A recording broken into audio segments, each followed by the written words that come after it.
would love to be at ALA in person, as I think we all would, because we really value the connections we make and all of those professional, the cards that we get from other people that we want to track down later. So I hope you will enjoy the presentation, and I hope that you'll also drop questions in the chat. The chat is open for engagement. And so if you have a question, please put it there, and we will try to keep up and make sure that that we answer as many as we can. We're anticipating this to be a rather large session, so we'll do the best we can to get coverage on those questions. Jevin West is an associate professor at the Information School and the inaugural director of the University of Washington's Center for an Informed Public. He is a co-founder of the Data Lab, the nexus for research on data science and analytics. And West develops data mining techniques for studying the science of science, where he investigates the origins of scholarly disciplines, the social and economic biases that drive these disciplines, and the impact of the current publication system. Currently, his research focuses on misinformation, specifically in and about science. Carl Bergstrom's research, Carl will be joining us in just a little bit. He had another engagement, but he'll be logging on soon. So Carl Bergstrom's research uses mathematical, computational, and statistical models to understand how information flows through biological and social systems. With Jevin, Bergstrom created the Calling BS curriculum, which is alive and well at UW, a very popular course, as well as at a number of other universities. This book received international attention and is now being used at more than 70 universities around the world. Bergstrom is a professor in the University of Washington's biology department and holds a faculty appointment with the Center for an Informed Public. Please join me in welcoming Jevin West and Carl Bergstrom when he comes into the room. Well, thanks so much, Michelle. And yeah, I apologize for Carl. He's very reliable. We've been working together for many, many years. I was thinking about how many years, probably over 15. He's highly reliable for a lot of things, but made a little bit of a scheduling issue. He's actually giving a lecture for another conference. So it may just be me, but he's going to try to join. So what I want to do today is provide just a kind of a 15-minute overview, and then what we could do is just open it up for discussion. So I looked at all the places around the country, and this is super exciting to see all the different areas that are represented on this call right now. So let's take advantage of that. I wish it was in person, and there's nothing that replaces in person, but I guess we can take advantage of the virtual world where we can all have a discussion no matter how big the room is. So what I'm going to talk about today is, of course, parts of the book and the project that we've been working on for several years, and also a little bit about the Center for an Informed Public, which is certainly related to the things that we write about in the book. But please gather those questions, and we'll have plenty of time for interaction at the end. So as librarians, I work in an information school where we train future librarians. We work with librarians all the time. We're very aware of this issue of being inundated with information. This profession has been thinking about this for a long time, and it's not new in 2021, but it certainly is at a degree that's in need of more library professionals. But the challenge, of course, is that so much of that information is BS, and in 2021, much of that is disinformation, and we'll talk a little bit about that. But partly it's that our information environments are addictive. A lot of the algorithms and the platforms that we use have that addictive quality. They're built to be addictive. They're torrential. The information's unreliable. Unfortunately, it's insincere, and everyone knows it. We don't even need the profession of information sciences to be able to tell the public that. We know that, but the consequences are profound. January 6th is just one example, but of course, the infodemic, the pandemic is another example of that. I mean, there's even been marches on marching for facts. I mean, that certainly tells us something about the times. So the question really is, what can we do about it? And I mean we, the librarian community, but also we, the public. What can we do about it? One thing that we are doing at the University of Washington, in collaboration with lots of groups actually across the country, we're not the only center now devoted to this particular issue, is to create a place for not only researchers, which is our core expertise at our center, but also in concert and in collaboration with public health officials, with government officials, with industry, with librarians, educators, journalists, et cetera. And that's really at the core of what we're trying to do. Our mission really is to resist strategic misinformation, promote an informed society, and strengthen democratic discourse. And we do that kind of through 4 different pillars. Research, of course, community engagement, education, and policy. And one of the things that we really emphasized in our application when we were applying for this many years ago was our connection with the librarian community. So I really wanted to emphasize that. We have this center devoted to combating misinformation, but one of our strengths and also one of our unique approaches when we compare some of the other centers that receive funding for this was our connection to the library community. So I hope there's going to be some questions and some discussion around that today. I also want to mention that some of our programs like Misinfo Day, where we have an entire day devoted to misinformation, talking about this topic with high schoolers that come to campus, or virtually it was last year, is being run by a librarian, Liz Krause, who came through our program, our MLAS program, and she runs that. And we're actually moving it across our state, and we're moving nationally with the program. It's all freely available. So if you're interested and want to use any of our materials, it's totally available to do programming at your libraries if you're interested.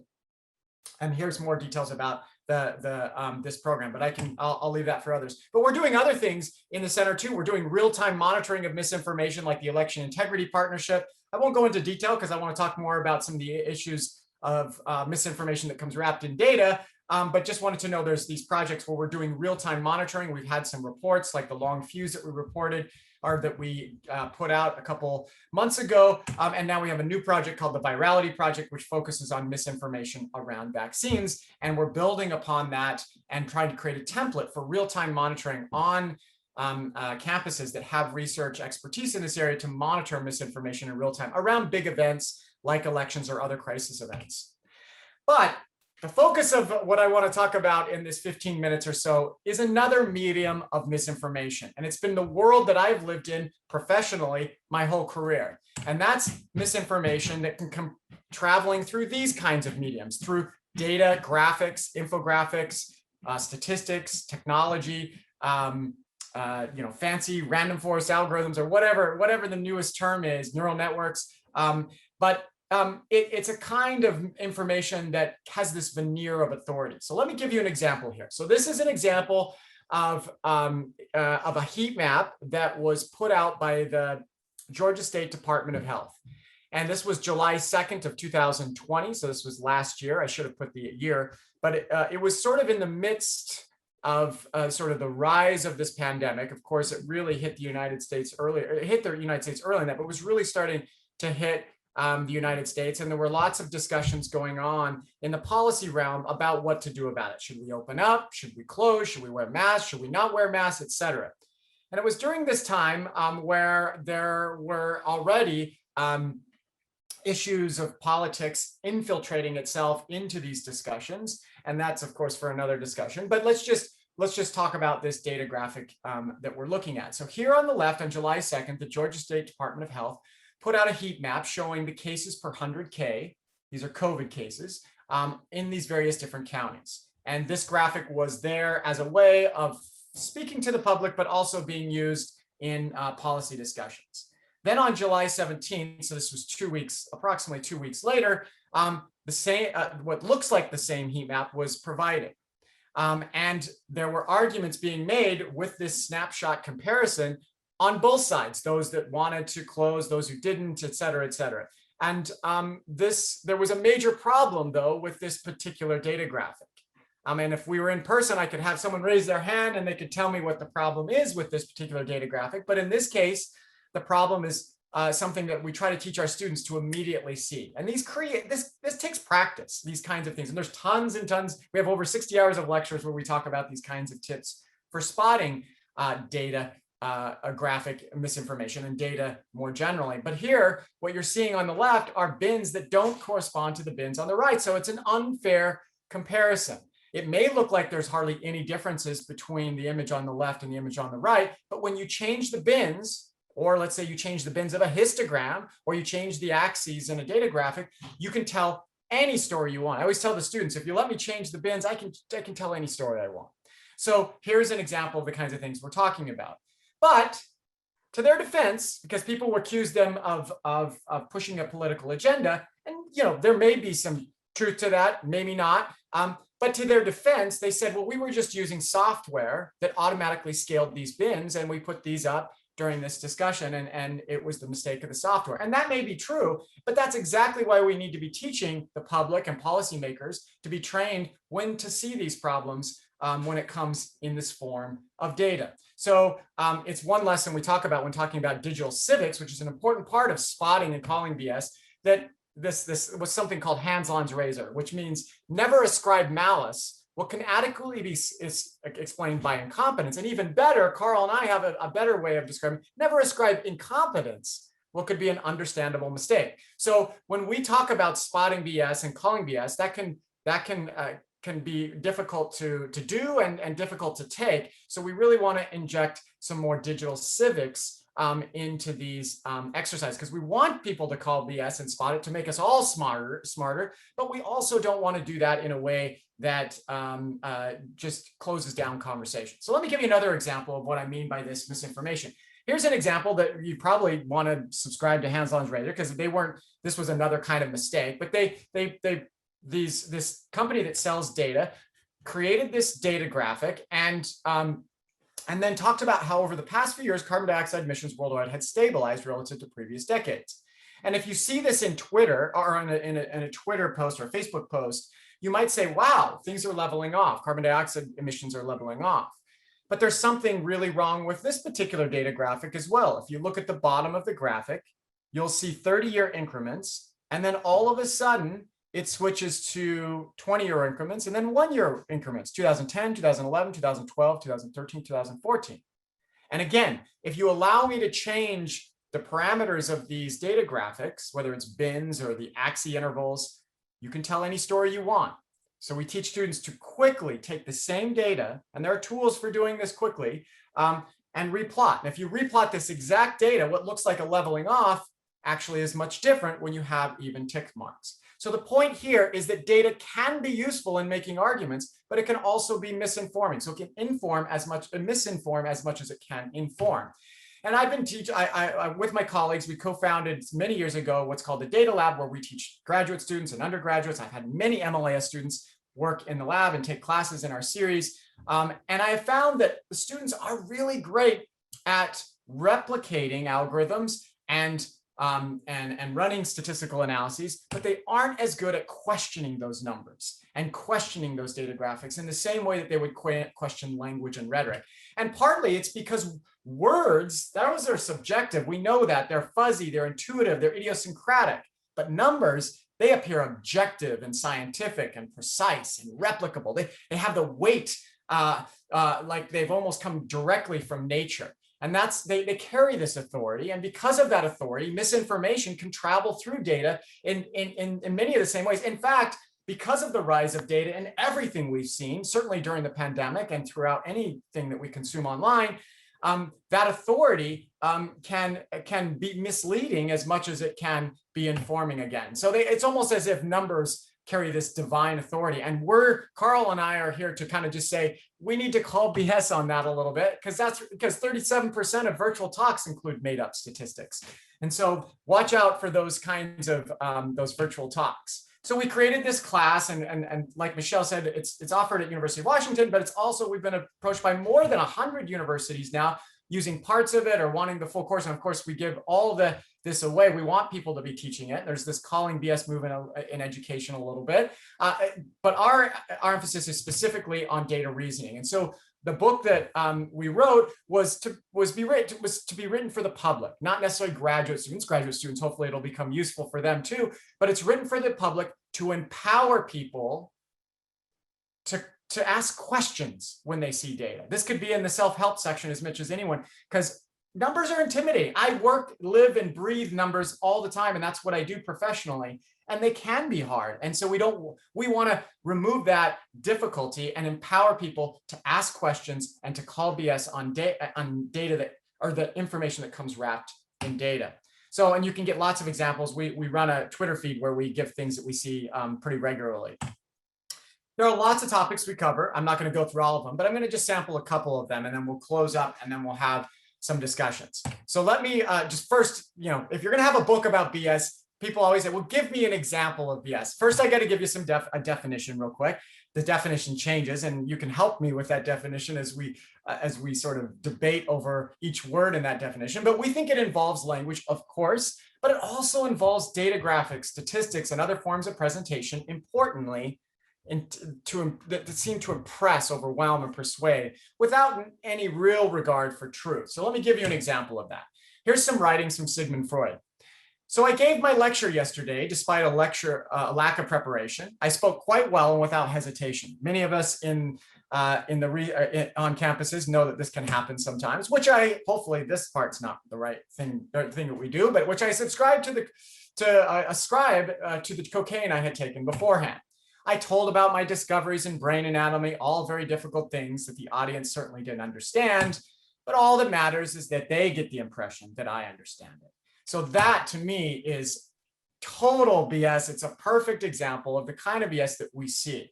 So let me give you an example now of BS that comes in data or mathematics or numbers. And that's something, so first of all, we do lots of little exercise on just thinking about numbers. So I'm going to start with one called Mathiness. So you'll see down here, this is a form of that carries this shock and awe of algebra, but really means nothing. It's just there to impress.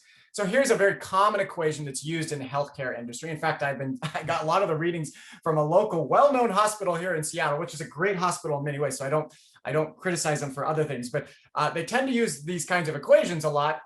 And if you see this, you'll see Q is quality, appropriateness, outcome is S is service, waste. And really all it means is that, if you have appropriateness and outcomes and service, those are things you want to increase if you want to have a high effect on quality. And then W, waste, is decrease. And for whatever reason, the equation is written like this. But why couldn't it have been written like this, or this, or this, or a million other different things? And it's partly because the mathematics here is used as a way to seem rigorous and to seem precise. But in fact, it's really nothing more than just conveying what the table could have done better. So you don't even have outcome. You don't know what the units are here. The units really could be appropriateness divided by waste times whatever. I mean, the point here is that it's not that this is a real severe form of BS, data BS, or mathematical BS, but it's an example of mathiness, which we think is a form of BS too, which disregards logic and factual accuracy. It trades on the air of rigor conferred by mathematics, which does have real rigor, and it aims to impress and persuade an audience using algebraic shock and awe. So it's just an example. I'm not so worried that you detect that. Now, I am more worried about a different kind of BS that I want you to watch out for. And that's when you're given big numbers, and people throw out numbers during dinner conversations or talks like this. And we want to give you the tools to be able to call out on that. So let me just show you a quick video of one way to try to think about these problems, because I want to give you tips as much as identify some of those challenges. So I'm going to share my screen here, right here. I'll make sure I share the sound, and here we go. Well, one of the things we can do is try to develop skills for spotting bullshit. Oops, sorry. Tools out there is something called Fermi estimation. This was inspired by a physicist named Fermi who was really good at doing calculations on the back of a napkin. And his trick was to just spend time thinking about the powers of 10. So just estimating in these powers of 10, and in doing so could come to calculations really quickly. So let's give you an example. Representative Mo Brooks suggested that the sea level rise might not have anything to do with melting ice caps. It might be because the cliffs of Dover were eroding. The waves crashing against the shorelines, and time again you're having the cliffs crash into the sea. All of that displaces water, which forces it to rise, does it not? Let's try out Fermi estimation with this problem. To the nearest power of 10, the White Cliffs of Dover are about 10 kilometers long, about 100 meters high. Let's suppose an entire kilometer fell into the ocean. That's 1 billion cubic meters fallen into the ocean. So how much would 1 billion cubic meters raise the ocean? So there's about 360 trillion square meters of water. Well, you dump 1 billion cubic meters into 360 trillion square meters. That raises you up about 0.000003 meters. that is 3 micrometers. A human hair is about 100 micrometers. So if the cliffs of Dover and 30 other cliffs like it collapsed today, that would raise the oceans by a hair. So what you're saying, Carl, is that you would raise the ocean. Thank you, Jevin.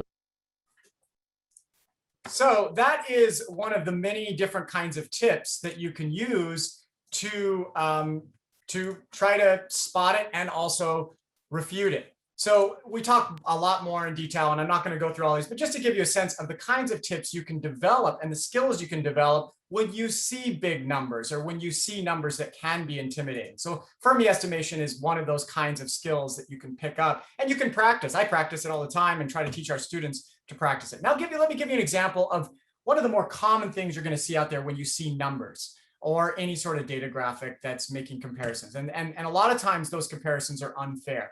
So here was a data graphic early on in the pandemic that looked at the disease deaths per day worldwide compared to all these other maladies across the United States, or across the world. And you'll see here that COVID doesn't seem to be all that bad. It's only 56 compared to this 3,014 number. But this is an unfair comparison because this was early in the pandemic. So that's just the rise of the wave. You need to compare it to the entire wave and compare during the same kind of time periods, et cetera, et cetera. And so this comparison is not fair. And this is often done a lot when using numbers to make arguments. Carl then updated this a couple, actually it's already even too old. It's much even bigger since then. But after you've made a more fair comparison for that pandemic, you see that the orange really is a much bigger bar than that, those blue or the teal. And that just makes me take a quick pause on data visualizations. In addition to looking for unfair comparisons, we have to be also looking for ways in which we call the principle of proportional ink is being violated. That is, when you devote ink to a screen for a number, it needs to be representative of that number. And that many times that's violated, especially with bar charts. So if you look at this article that was written about trust differences, which is kind of ironic given that there wasn't, this data graphic wasn't engendering trust. But the Quebecois were way down here. The rest of Canada was way up here, right? Look at this huge difference. You have this red bar and you have this blue bar, but look, they've zoomed in. And again, if you allow me to zoom in as far as I run, I can get as big a difference as you want to see. So if you take that same data, replot it, you see a much different story. But it's different with line graphs. With line graphs, because you're not devoting a square area of ink, you need to zoom in because according to this particular blog, this was the only global warming chart you needed to see for now on. Look, it's just flat. What do we have to worry about? But look at how far they've zoomed out. And I find it so humorous that they've zoomed out even to -10. Why -10? But 110, up to 110, this is the average global Fahrenheit degree. And I've even shown people you can take a diagonal line, you zoom out far enough, you can make it look flat. So what do we do in those situations? Well, of course, we need to zoom in like Philip Bump did and show that 2-degree difference. And then let's have a debate about what's causing and what we can do and whether it's an issue we should be concerned about. I do think it's an issue we should be concerned about. Now, this happens in industry. Tim Cook, when he had taken over Apple early on in this previous decade, he was talking about the explosive growth of iPhone sales. Well, if you look at any cumulative plot, they're always going to go up. He didn't want you necessarily, probably, I don't know his intentions, but he didn't want you, or okay, I won't say that because that's his intention. Here's quarterly sales. They tell a much different story than the cumulative plot. But it's not just isolated to industry when they show these cumulative plots. They're happening all over, including from our own government. Here was the cumulative plot of tests when trying to make the case that we were doing great at tests. So watch out for things like cumulative plots. I'm just giving you a sample of things. We've also built some virtual exhibits with the Pacific Science Center here in Seattle, where we explore data charts. And it's all free, by the way. You just can go to this link. I'll make these slides available so you can go and you can use these. These are virtual exhibits to help the public try to identify some of these common pitfalls with data graphics. All right, last two things I want to make. One of the most powerful tools that you can develop when identifying problems with data is something called selection bias. And it occurs when people you sample or things you sample differ systematically from the population at large. And you see it everywhere. I literally see this probably every day, either in my professional life or in my personal life, and reading information. And it really gets to our central philosophy in this class and in this book, which is focus people's attention on the data input. Don't worry about the fancy algorithms or statistical procedures. And if the input looks okay, focus on the output and interpretation. And selection bias is really an issue in the data input. Just look at the data, just ask where the data comes from, and you can appear super smart in front of the smartest machine learning computer scientist, statistician in the world. Just ask questions about the data. How did it come from? So let me give you an example, which I see as a puzzle from the insurance industry that my kids have identified before. If you listen to the radio, or if you're watching a sporting event, or where, insurance commercials are everywhere, you can't escape them. If Progressive talks about switching saves you over $500 on average, for Allstate, you'll say $498. Farmers is $502. So out of those three, they all average to $500. And then of course, Geico, big savings, switch, and you'll save $500. How could it be that they all save you $500? Let's assume for a second that number is real. It's not just made up. If that number is real, then it really, all it says is that those that will switch will save $500. Why would you go through the effort of changing addresses and agents and all those other things if you weren't going to save money? So there's a selection bias issue here because they're only looking at those that switch. Now, we even got an email to our course where, and Geico told us our course, hey, bull course, you could save $500. So they even reached out to us. Here's an example of selection bias from the pandemic. There was an issue early on when dentists were concerned about prolonged mask use leading to poor oral hygiene. And this was a report that went viral. The problem is that during a pandemic, people are not usually going to go in for regular cleanings, and these dentists were going to see a higher frequency of dental cavities or other oral hygiene problems that were severe because it was really painful. If it's really painful, people will go into the dentist. So again, a selection bias issue. We have tons and tons of those examples.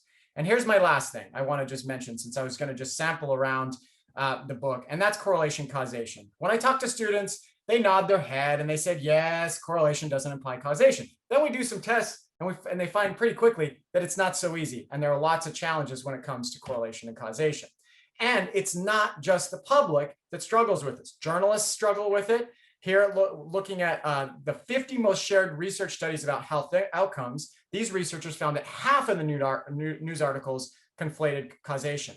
But even worse than that, it wasn't even the journalists. I wouldn't even put all of the problem on the journalists. In fact, I would put even less of the problem on the journalists and more on the researchers themselves. A third of the journal articles themselves misattribute causality, and that's problematic. So let me give you an example of what I mean by correlation causation problem. So this was another one of these viral articles. It was written in Forbes and many other places that bald men seem to be higher at risk of severe coronavirus symptoms. And the claim here was that there's this link between baldness and COVID risk. After their study and this fancy analysis, they claimed based on these androgen pathways that baldness was causing an increased risk to COVID. But they made a big mistake that they did conflate causation and they forgot a common cause. It was so obvious that Forbes and others had to do a retraction. So updated on 6/8/20, this piece has been clarified to note that the study did not control for age. So here, age leads to a higher probability of baldness and also a higher probability of COVID risk. And we talk about common cause and other ways in which you can conflate. We talk about data censoring. We talk about different paradoxes that can occur when looking for correlation causation. So there's a whole bunch of things that we can train the public to look out for. And I should note that there are studies that are done really well that only indicate associations and correlations, but that doesn't stop them from being reported differently. So this was a paper showing this association between exercise and cancer risk. And I would imagine that exercise would help, but this study didn't necessarily show that. But that didn't stop Time from saying how it lowers risk, didn't stop US News Report talking about how exercise cuts cancer risk. Again, it may and it probably does, but that's not what this study said, and that's what it was reporting on. LA Times, et cetera, et cetera. So we're making this mistake. No wonder it's hard for the public to understand this. And what happens is that you get a claim in a scientific paper, like moderate consumption of wine consumption is correlated with reduced heart disease. The news report will say something different. Red wine consumption reduces heart disease. Prescriptive claim then becomes drink a glass of red wine with dinner to stave off heart disease. So these are the kinds of things that we can work on when teaching people to become better at identifying when causation is being conflated. And I'll end here by saying that Carl and I just wrote a paper in the National Academy of Science talking about misinformation in and about science. Science is one of the greatest human inventions of all time. And despite some of its issues, it still works remarkably well. However, there are some issues of communication with the publication system, with incentives, et cetera, that we need to clean up in science. And I think the librarian community has an important role to play in that as well. So with that, I'll end with a couple just take-home points, which is we're drowning in BS. Much of it is in quantitative form. The COVID pandemic has put us into a life or death context. In fact, we could have rewritten the entire book from examples from COVID, and really numeric literacy can literally save lives. So the more that we can train ourselves and the public, hopefully the better off we are. And again, I just want to say that I think the librarian community can play a really important role in all of this. So with that, I'll quit and thank you so much for your attention. Sorry I went so fast. I realized, holy cow, I had way too much and I thought I had cut it down by a lot. So thank you so much. And I'm ready for discussion and questions. Awesome. Thank you so much, Jevin. That was amazing and exhilarating. And oh my gosh, it's overwhelming as well. And I'm sure you feel that all the time since you are swimming in this information. I'll start with a couple of questions, and please type any questions you have in the chat. We'll keep track of those and do the best we can to address as many of them as we can. But folks like those on this call, on this Zoom session, are used to helping people to find good information and to correct misinformation and disinformation. What about all those people out there who just revel in bullshit, who love passing it along? How do you convince those people to take your book seriously, and those who, may like to forward those really titillating emails that they know are just kind of crap? I think it's a great question. And one of the things that I do when I run into that troll or I run into that serious professional conspiracy theorists, there are people that make money off of spreading these kinds of pieces of information. There are a lot of times social influencers that add to their influence by sending those titillating headlines and stories that capture people's attention, but are just plain BS. So when I talk to them, I try to have a discussion about the impact that they're having. Even if they're not a social influencer with 100,000 followers, I'll tell them, especially when I'm talking to students and people in high school or middle school, that the algorithms that govern what they see in their news feeds are influenced very much by what they send, of course, and that then influences their friends, and then those friends get influenced by that. They might then send, and then it feeds back to them. So ultimately, it can affect them personally. But really, everything that we're trying, to solve when it comes to big problems of the world, like climate change and public health issues, et cetera, there's a need for good information. Certainly there's a need for the onion and for satire and for humor, and people certainly should have the ability to send some crazy things just because they're funny or because they're a conversation starter.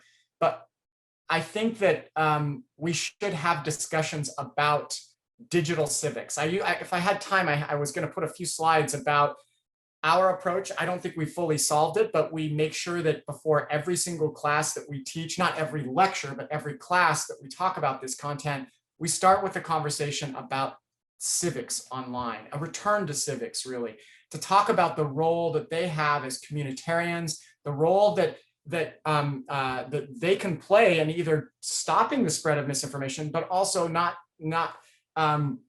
being a creator of this. And again, going back to the trolls, those that just want to spread it and they don't really care. I guess the only thing you can do is make them aware of the impact they can have. And I've even done some exercises where we show them these sort of branching trees of information, because we have these massive data sets online, and we can show how an individual post, there was an individual post that was put up on Facebook by a chiropractor here close to our university here in Seattle, that was just a post about how the comorbidities, or the data that the CDC was putting out about deaths, was really only 6%. They weren't taking into account the comorbidity problem.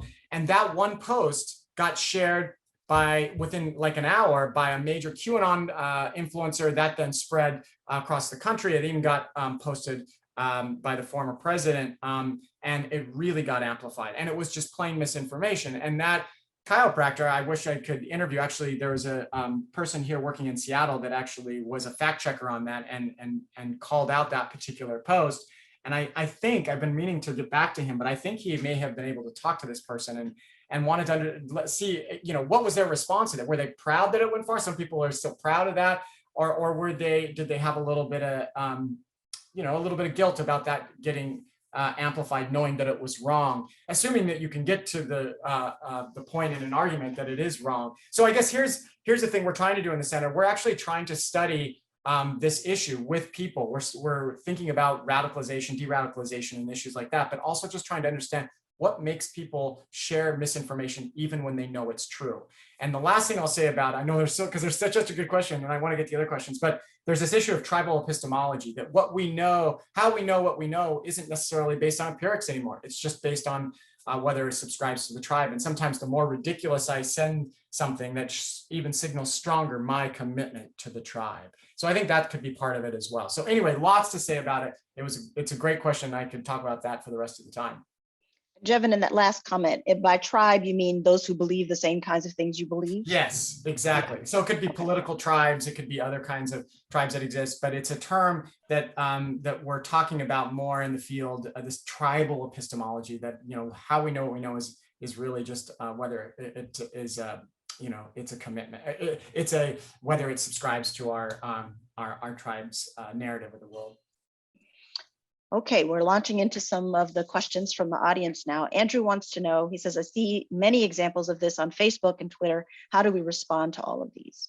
I know, it's so overwhelming. And sometimes I'm up literally day and night. I know Carl is, I know other people that I work with in this area. And this is like built into the nature of librarians. We want to clean up the misinformation out there and get people the right information, or at least give him, we don't necessarily want to be arbiters of the truth. We want people themselves, but we want to give them the tools. So we can't clean up all of it, especially because a lot of it's driven by bots and fake accounts. I could talk about that ad nauseum as well. But what we can do is provide the public, when we get that opportunity, the tools to make good decisions for themselves. And so a lot of what we try to do in this class is teach them the tools, and hopefully by teaching them the tools of course, critical reasoning. But I should say something about critical reasoning, because everyone says, well, we should, one of the mainstays of education is teaching critical reasoning. But one of the key aspects of critical reasoning is being able to question your own thinking too, and be able to see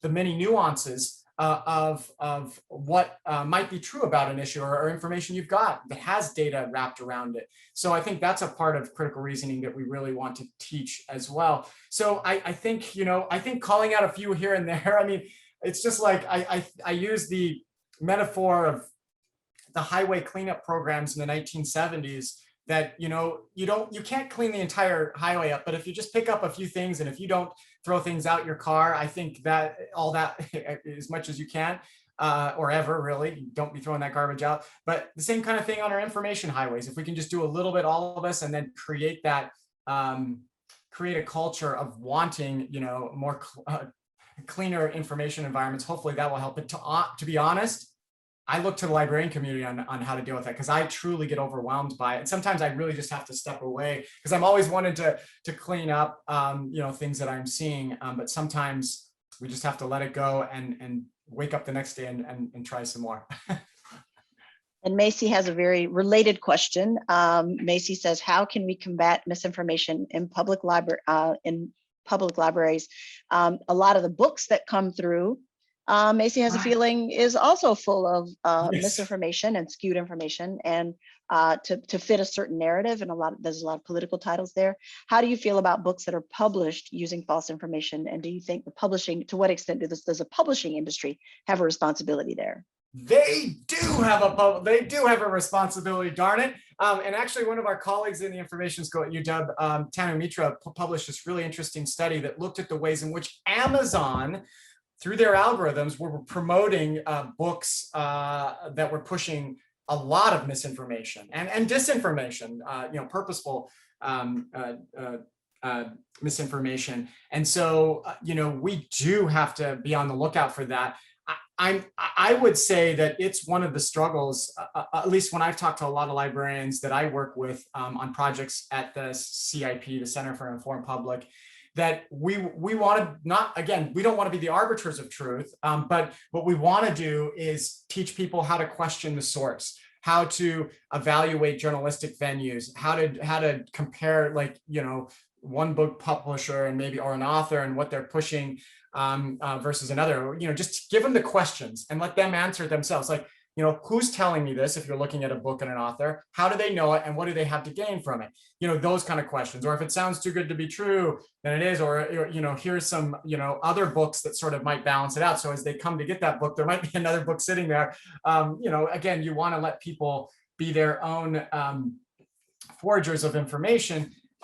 But I think this is something that we should have an entire session on. What do we do as librarians when we are, and actually that's probably been discussed many times. Please tell me. I would turn that question.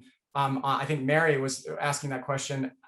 How should we do that? I think as educators, I've been asked this question personally, and there are many times when I just have to, I have to put my foot down and show the evidence that I have to make conclusions. So let's say around vaccinations, I'm approached a lot on that, and certainly even before the pandemic. And I will talk to them about why I think vaccines are safe, but here are the sources that I use, and here's why I refer to these sources, and you can have a conversation with them. I think librarians are versed in so many different areas of knowledge that I think they're a great individual just to have the conversations. Because I have found when I talk to the public, if you engage with someone and allow the conversation to evolve as the other person begins to talk, and they verbalize it, might have only been in their head their whole life and thinking. And then when they had to actually verbalize it out loud, where it's landing in someone else's ears, sometimes they kind of almost check themselves on that. So it's having that conversation, providing the questions, the tools for them to question in their own way so they can answer those questions. And then the other thing is just to provide the different, more reliable sources that could at least check some of the things that they might be running into that are misinformation. But again, that's a question I would turn on everyone in this room. I think everyone else has some great thoughts on this. Willow wants to know, do you find that that millennials, the sort of younger folks who are digital natives, have an easier time of discerning or not? Well, that's a question I've been having a lot with like ARP. So we've been working with ARP, and they're retired folks that are strong critical thinkers that have a lot of experience in this world. And they are great at critiquing individual articles, but they're not as great online because they might not have the digital savviness that a 15-year-old might have. But the differences are kind of, I wouldn't say simple, but the differences are, if you've seen some of the research done with millennials in doing fact checking, those that do it well and those don't, and you compare that even to those that are older, what you find is that the good fact checker, whether they're 15 years old or they're a retired individual, they do more horizontal reading. So that means they're reading in a tab, and then all of a sudden, they'll start opening tabs and checking different sources instead of staying on that one individual tab and trying to dissect whether the information in that is real or not. And sometimes you'll find readers spend a lot of time word for word looking for what might not be true, and instead just quickly navigating over across the information landscape through tab reading, so horizontal reading instead of just vertical reading. I think that usually will indicate a maturity of that particular reader. And we do find a lot of times the younger generation can do it. Not all of them. Actually, Bruce or Weinberg and the group at Stanford who does a lot of these studies have found that actually they're not great. Actually, the millennials, here's the study that was made for a bad day when I read the study, was that the younger generation struggles in differentiating opinion versus fact-based journalism. And that's understandable given that most of our media landscape, that's all sort of, there's no real hard boundary. Not that there was a perfectly hard boundary, but it was more typical decades ago, certainly when I was a kid, where you have an opinion section and sort of more of the like reporting the news. But that's not how it is. It's so melded together that they have a difficult time even just telling the difference between opinion and fact-based. So if that's the case, that we have a long ways to go. But those that do things relatively well have these other characteristics like the horizontal reading that I was mentioning. Now, the older generation, several studies, including Josh Tucker's study at NYU that came out showing that the older generation was more prone to spreading misinformation, at least during, over the last 5 years of data that they had looked at from Facebook.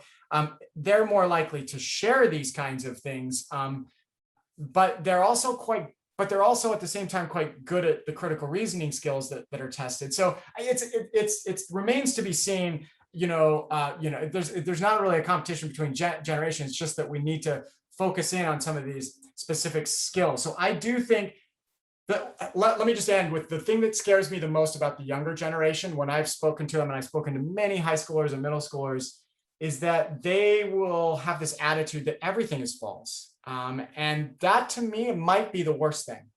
That actually might be the worst thing if they think nothing is true online. They say, oh, I know everything. Nothing is, I can't trust anything.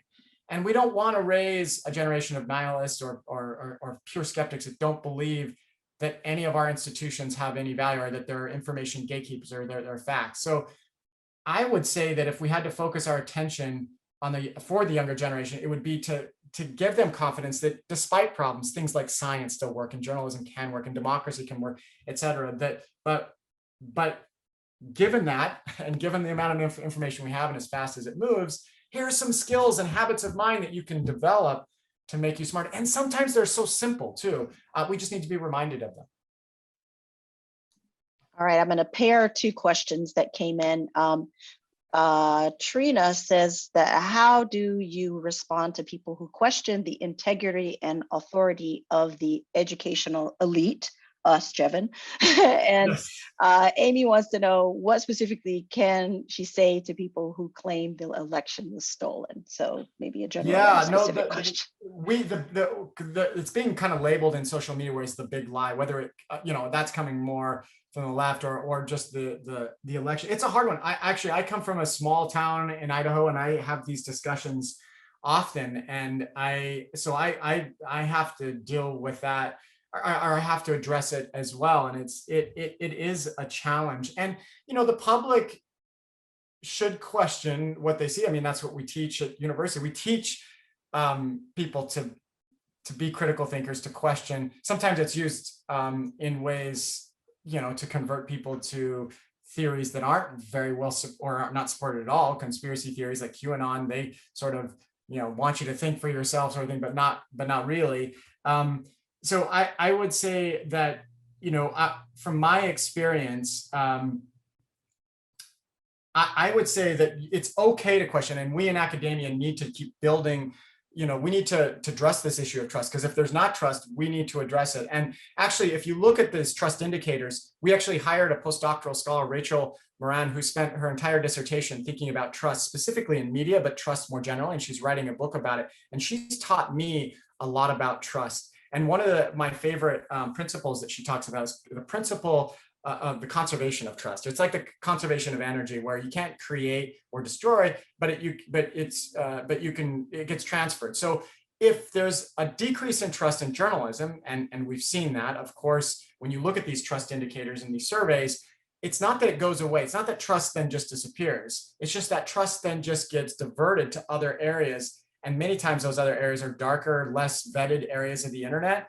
And I think that's problematic, especially when a lot of the good content online has paywalls too. So librarians deal with this all the time. If the good content isn't paywall, and some people can't afford it, but then they don't really trust necessarily some of the free national news, then they just go to some, kind of crazy group that they might find. I'll call it crazy because sometimes they are, on Facebook. So I think it's a problem. And on issues that are under the spotlight as much as the election issue. And when we did this election integrity partnership, which is a nonpartisan group, I know it's very hard when getting into any election, but when we monitored misinformation there and disinformation, we were looking specifically for participation interference, procedural interference, et cetera. What I learned during conversations with people when talking about that from both the left and the right was just, again, having that conversation and letting them sort of voice their concerns. And then hopefully, if you're able to have a productive conversation, ask questions about, how they know it and what sources they're using. Some people you're not going to convince, but by having that conversation, I think we're chipping away a little bit at it. I do think, though, that there's good research coming out right now on how to address some of these issues with our cousins and our neighbors and our friends that might not feel comfortable getting vaccinations and getting misinformation on that, or that think that the election was stolen. Those are things, there are strategies, like I point to, for example, Lewandowski's work on this, that looks at, how to address conspiracy theories and conspiracy theorists. But it's an ongoing thing that we're learning. I think having that conversation, but also putting your foot down when there are parts of the argument that just aren't true. But again, I think librarians are as good at this as anyone. We're actually hiring a psychologist, Maddie Jalbert, who's going to join us in the center, who's going to talk about the ways in which there are cognitive crutches we have that get in the way for us to understand or to see through our biases. And I think that'll help inform a more articulate answer to this, because I think, if someone is very stodgy about what they believe when it comes to the election, sometimes there's nothing you can do to convince them, but hopefully, here's an area where data might be useful. So anyway, that wasn't a great answer, but it's one of those. This is why this is so hard. All right, y'all are sending in some great questions, so feel free to continue to drop questions in the chat. Yes, we are going to be sharing the recording to this presentation, and so yes, you'll have access to it. And lots of accolades, by the way, in the chat, Jevin, that this is one of the most useful session they've been to all day, so that's awesome. great. Thanks. But Shauna wants to know, if you had 75 minutes with a captive group of students, and I guess you can pick the age, what would you teach them about misinformation, disinformation, to help them kind of get a start on wrangling this stuff? I love that question, because I have a specific, like the last one, I really struggled, but this one I have some specific answers. So first of all, I think Shauna, you said her name was Michelle. Shauna, please feel free to reach out to anyone on this call. Reach out to us at cip.uw.edu. Well, that's the URL, but email us. And we have a whole bunch of material that we can give you for 90-minute session, 60-minute session, because we run this Misinfo Day program. It's run by Liz Krause, who's a librarian that's been helping us run this for some time. And we've been building modules and we've been building exercises that you can run where it'll deal with things like confirmation bias. It'll deal with issues of checking sources online. It'll teach you how to do fact checking. There's all sorts of ones, and they can be broken up into like 10-minute sections or 90-minute sessions. And it's all free, like all of it's available. And if we don't have it, if there's a topic you want to address, we have many of our collaborators in what's called the Knight Foundation Network that's working on this issue, and many of our partners doing this. So I think that's great. Like Mike Caulfield's work, who has this great method called SIFT, is great. There's just a whole bunch of resources out there. We can either point to them on our website or things that we've been using in our sessions with students of all ages. And we're learning constantly on what material works well. Let's say a 15-year-old or a 12-year-old versus a college bound student. So or a college student at a college campus. So reach out to us and we'll give you that material. But if I had 90 minutes, here's what I would address. I would for sure address the ways in which information travels on the internet, to understand how I know it sounds kind of like almost too difficult for them, but if they understand a little bit of the economics of information online and how algorithms work to capture your attention, just so they have that awareness, talking about some of the ways in which their own biases can get in the way, asking the basic questions of, how does this person know it or group know it? Some of the tricks that are used to push disinformation campaigns. On the data side, I would certainly have a whole bunch of things I could point to, but either send me an email or just send it at our center and we'll get you any material you need. And I'm happy to talk through it with you as well, some of the things that have worked. And Swanson Librarian wants to know if you know of any like interactive sort of gamified type sites that help kids and adults learn about this these are such great questions. Yeah, so this is Chris Coward in the CIP. He's Tasha, he's worked with the librarian community his whole career, and he's developed an escape room, a misinformation escape room. It's virtual. We're going to have it in person as well, but it's virtual because of COVID. And he would love to give this and have you test it out with him. I've gone through it myself. It's a lot of fun.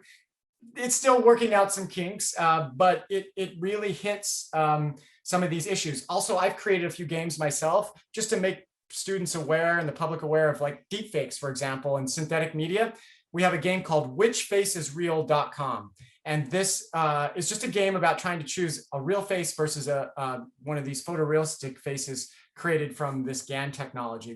We also have a quiz called Spot the Deepfake Quiz. I have all these and I can place them in the chat or just email me or email the center and we can get you all this. Spot the Deepfake Quiz is it's a fun game for the kids or for the public to learn about the ways in which media might look real, but it's not.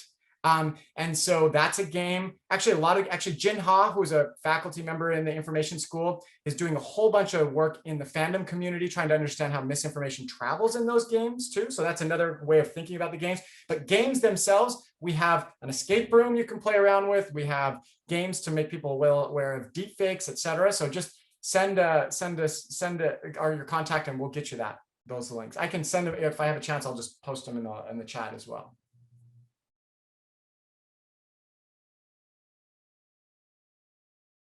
Oh, Michelle, you. Yeah, sorry, I was trying to. There are lots of. I think I'll capture the chat. We'll capture the chat at the end because there were some questions about things that you mentioned that people things that they want to follow. But I did want to mention. He mentioned our colleague Jenha Lee. She has a gamer lab in the information school, and so does lots of really interesting things with games and everything from Anyway, yes, lots of really interesting work. And Wendy Phillips is posting regularly how to contact the CIP and Jevin and Carl. So let me just take one more look at the questions. There was a question about cookbooks that was kind of interesting. Let's see. Cookbooks, interesting. I've not had, tell me more. Oh, I'm sorry, diet books. It wasn't cookbooks. Oh, diet Danny, books. Oh. Yeah. Danny says, that I work in a public library and obviously we get a lot of nonfiction material. Do you have any advice on how to give accurate information without having to look through all the material, particularly thinking about diet books, which are popular in the branch, but there are publishers that, wondering if there are publishers that should maybe be avoided because they tend to have, quick diet things that maybe don't work or whatever. So just it's a great question. And these are just perfect because literally my neighbor, not too far from here, started what's called Red Pen Reviews. And they use from experts. These are sort of individuals, researchers at top research institutions that have been studying nutrition their whole life. They read these diet books, these health books, and they give them a review. Some of them pass the test, but many of them don't, as you can imagine. Again, if you just go to cip.uw.edu and go to resources, you'll find Red Pen Reviews.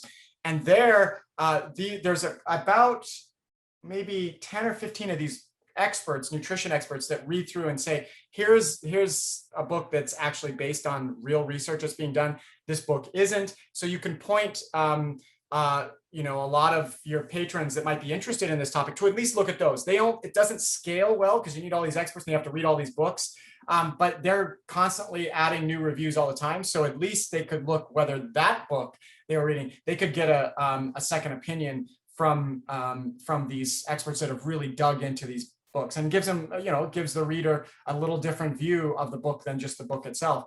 And in addition to that, there's a real need to just teach the public about fact-checking agencies. So teaching them about factcheck.org, Snopes, others that they can go to when they hear kind of preposterous things online or read things that are kind of crazy. But I think in terms of health, specifically health, to that question, I think Red Pen reviews would be a good place to start. And there's others too. I think they point to some of the others that they could look to that might include books that they haven't reviewed. Wonderful. I think I've got another 1 or 2 questions, and then we'll Sounds probably good. wind down. I love these questions. I'll stay as long, but I know that there's other great ALA sessions. When I've been to ALA, I've absolutely loved it. It's been one of my most favorite conferences, so I can't wait to be in person again. Awesome. So Ping wants to know, to what extent should collection development teams in libraries take into consideration disinformation and misinformation in various works? Or should we buy and sell from all sides, if there's a couple of sides or more than 2? And also feeling that there may be complaints about censorship. So how people balance? Really hard.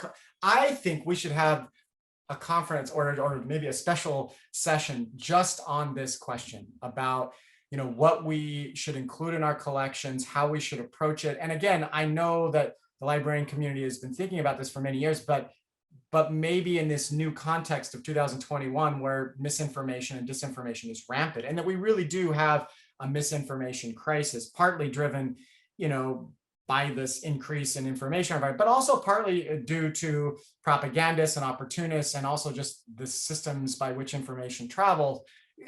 We're dealing with it in a different way than we were, maybe even 30 years ago. So I think we should be having discussions about, that representation. I mean, trust is one of the most important things. And actually the librarian community, just to come back to this issue of trust, has maintained one of the highest levels of trust of any institution. Science has been pretty high too, but it still has been dropping a little bit depending on what part of the demographics you look at. But in order to maintain trust, we have to address this issue of censorship, and we have to be very careful about it. I don't know what that balance is though between censorship and not including in our collection books that we know absolutely are false. Let's say there was a book on Sandy Hook denialism that, let's say, it was written by Alex Jones or something, and he wrote this book and wanted to get it out. That would be a hard one because that is so far from reality, and it's so damaging to those families. And I could give you many other examples, but that's a tough one to try to balance not censoring, but also as kind of a gatekeeper, at least because you're at some degree, you have to make decisions on what's in your collection. So what do you put in it? That's a tough one. And actually maybe it's something that could be community driven. It could be sort of co-designed with the community themselves about how you would go about doing that. And that exercise of co-designing what those rules are in your collections just might be the exercise needed to help others better, understand and come to some agreement about, facts again, and what information is reliable and what's not reliable. So anyway, that's a struggle. That's why I think we need a special session on that. So I think there's multiple questions on this. Whoever asked those questions, I know there's probably others. We should have a session, if not already, on exactly that topic. And Jennifer mentions the difficulty of having requests for books that come specifically from particular community members that maybe are suspects. And so how difficult that is, to navigate. I have a pair of questions that we kind of put together, Donna and Natalia. How do you counter people who don't trust the fact-checking sources like Snopes or factcheck.org? Natalia says that she knows some conspiracy theorists, QAnon folks who just throw those out the window now. So where do you see they do? It's interesting because that wasn't an issue, I would say 5 to 10 years ago, even, because we've had like people from the fact-checking organizations come and visit our class. Like we had the founder of Snopes and others come and visit our class and talk to students about what fact-checking is. And I think when people say, well, I don't believe factcheck.org or any of the fact-checking agencies, the question I ask them when I talk, and we talk to a lot of these individuals because it's a way for us to better understand. We say, okay, let's look at one of these articles that you're aware of, and let's work through it. Because a good fact-checking reporter will just lay down the trails and let the reader make that decision. Now, there are some metrics and evaluation scores that are given by the fact-checking organizations, like Pinocchio length, or whether it's true, partly true or not, although most of them are partly true or partly false, because most of these kinds of stories and conspiracy theories have some grains of truth. Disinformation campaigns in general have lots of grains of truth, and then it gets sort of muddled with the misinformation aspect. And so when I talk to patrons, I talk about what fact-checking is, and it's laying down this trail and then letting people make their conclusions. You can disregard their their final conclusion, but let's look through the trails. Now let's look at those trails that were laid down, the links, the pieces of information that were figured out through interviews, and see what parts can we start with a conversation about. So yeah, there is an issue. Snopes especially is being attacked, and I think that was bound to happen as they became a go-to source for checking whether someone was false or not. The other thing is that you can tell them how you can remind them of these when these fact-checking agencies and organizations are fact-checking both the left and the right, and give examples of that. So the more that there is that balance, there's hopefully more trust. But again, that's part of the strategy of some of these groups that are pushing certain kinds of, I think, damaging narratives, which is like, you can't trust anything except me, or you don't trust mainstream media, don't trust fact checkers, don't trust elite institutions like academia. We certainly need to deal with that trust issue, and it's one of the main themes of the things that we talk about in our center. But we need to regain that trust. But in the meantime, while there's not trust there, we need to have these conversations. It's one of the more important things we do, because maybe that patron will pick something up and then talk to their neighbor or friend or family member. Wonderful. Well, there's once again lots of accolades in the chat about how useful this has been, and lots of folks asking for one sheet that has all of these links, and absolutely, that have been we can mentioned. get those. How should we do that? Actually, I'm not sure who.